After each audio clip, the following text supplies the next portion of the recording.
Hello, ladies and gentlemen, and it turns out that there is another email leak. Of course, there was one email leak that I talked about before where Kevin Feige actually critiqued Spider-Man, Amazing Spider-Man 2, and actually tried to make it a better movie than it is. And now we have to talk about the Goblin. Well, actually, no. We have to actually talk about Amazing Spider-Man 1.5. This is interesting. This is very interesting. Their next movie after Amazing Spider-Man 2 would have been a prequel. Wow. That is interesting. That is crazy. So, here is what the freaking prequel would have had. It would have had Kraven and the Green Goblin. And this time it would be Norman Osborn as the Green Goblin, and he would actually have been seen. Gwen Stacy's alive. Kraven has to track down Spider-Man. He captures him and steals his blood for Norman Osborn, and Norman Osborn would become the first Green Goblin, ultimate version, and there would be actually a real battle. And then after the real battle ended, it kind of like will be what the Incredible Hulk would do in some shape or form, a lower form of Incredible Hulk. The fact of he would fight and fight and fight, and then eventually when he gets defeated, he turns back to his human form. So Norman Osborn would have returned back to his sickly form, but even worse. But there's so many flaws that's in this prequel due to the fact that Amazing Spider-Man 2 existed. The fact of, number one, if he has his blood, then why in the world did you not tell Harry, hey, by the way, I got Peter's blood? Yeah, instead he has to go over there and beg Spider-Man to give him his blood. He has to beg. And then after that, it's the whole idea of Kraven is actually in the city, but there's no mentioning of him, no nothing. And then the ultimate Green Goblin, it will be Ultimate Green Goblin, but it's different to Harry because Harry had the transformation in the second movie, but yet it's different. They look different, which it did happen in Ultimate Comics. Yeah, you had basically the Green Goblin turned to Ultimate Green Goblin, and you had Harry turn into the Hobgoblin, and the Hobgoblin looks very, very ugly. And not only that, but you had freaking Norman Osborn killing his son. He actually killed his son in the Ultimate Comics. Yeah. Not only that, but technically in the first 5 comics, he actually killed his wife too. So yeah, you have freaking damn Norman Osborn bad as hell in the Ultimate Comics, but in this one, they were planning on something. Yeah, they were planning. They actually did have a deleted scene with his head, which many people most likely heard about already. But still, what they were going to do is most likely take the serum to his head, and then after that, he will regrow his body, but now it'll be the ultimate Green Goblin body now. And yeah, it would have been a very, very crazy Sinister Six that would happen. Even though I have no idea. Yeah, they kept on bouncing back and forth on who the Sinister Six would go against. It wouldn't be Spider-Man, it would be Oscorp. No, it wouldn't be Oscorp, it would be Venom. And they keep on switching back and forth on who was the main bad guy for the Sinister Six they have to go against. So it's kind of weird. And it makes sense that if they didn't actually, which I guess here is how they could have fixed it, is that you have the Sinister Six coming together. Harry already hates Oscorp and his dad.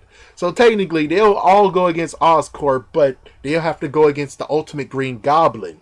So you have the Ultimate Green Goblin going against the Sinister Six. And Spider-Man's included, because that's what one thing they wanted to do, was include Spider-Man.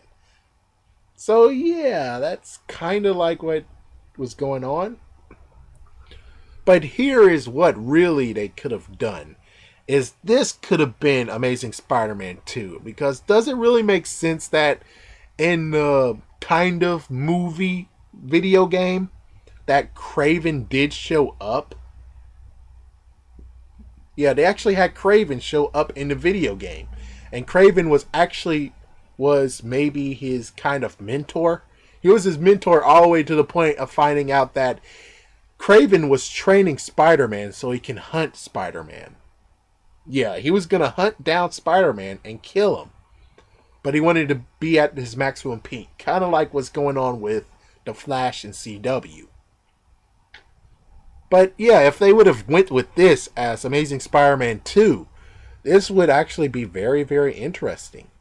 You do have to admit, it would be interesting, the fact that you have Kraven and you have the Green Goblin. No three bad guys, but just two. Yeah. So you have Kraven trying to hunt down Spider-Man and took his blood and stuff like that. Most likely Kraven would be beaten down and defeated, and then Spider-Man has no choice but to go to Norman Osborn, which that's what he gets out of Kraven, is the fact that the person who hired him was Norman Osborn. So he goes to Norman Osborn, and then Ultimate Green Goblin, maximum fight, beat down. That makes sense. That would have made a good a good Amazing Spider-Man 2 movie. That would have made a good one. And then this Amazing Spider-Man 2 we got could actually been thrown to the third movie. Yeah, that would have kind of worked. That would have kind of worked out. Of course, they have to figure out what they can do with Amazing Spider-Man 2 here, aka Amazing Spider-Man 1.5, so that they're like, okay, we got to make sure we mention Kraven. We got to mention the fact that his dad does have the blood of Peter Parker and he can use it and stuff like that. Now we have to figure out how we're going to make Harry different, but not lower powered than Green Goblin, or at least explain how come he looks like what he looks like instead of looking like big and bad like his dad. Which they could easily actually explain that. They could have just been like, oh well, he took a lower dose of it. Yeah, it's like, yeah, he took a lower dose of it. All the blood that he had of Peter Parker and all he's left is one vial. He had one big vat full of Peter's blood, which that's, yeah, I know that's overplaying it, but just go with me on this. He has a big vat of Peter's blood, and he used that whole entire vat, and all that's left is just one tube of Peter's blood, which is why he's different. See, that's how you explain it. Yeah, that's a good way to explain it. Of course, number 3 that they should do is not make it so that it's actually a promo to Sinister Six, even though, yeah, I guess they could continue with that. Yeah, I don't know, but that's exactly what's going on. So I'm gonna web out, but tell me what you guys think about this. Amazing Spider-Man 1.5 would have been good if it was actually Amazing Spider-Man 2 and then it got Amazing Spider-Man 2 as Amazing Spider-Man 3, so at least they could kind of figure out what in the world they were going to do with the second/third movie. Or would you actually prefer that this actually got released as 1.5, which I'm not sure if they actually would have been crazy enough to put it in theaters or just release it on movie. I don't know. I mean, yeah, I don't really get what's going to happen on this point. I guess technically they might have actually have released it on DVD and Blu-ray, which that does make sense. But on the other hand, it's kind of like, other hand, they might be downplaying it and they should actually put it in theaters, which would be super crazy. Anyways, I'm webbing out. Peace.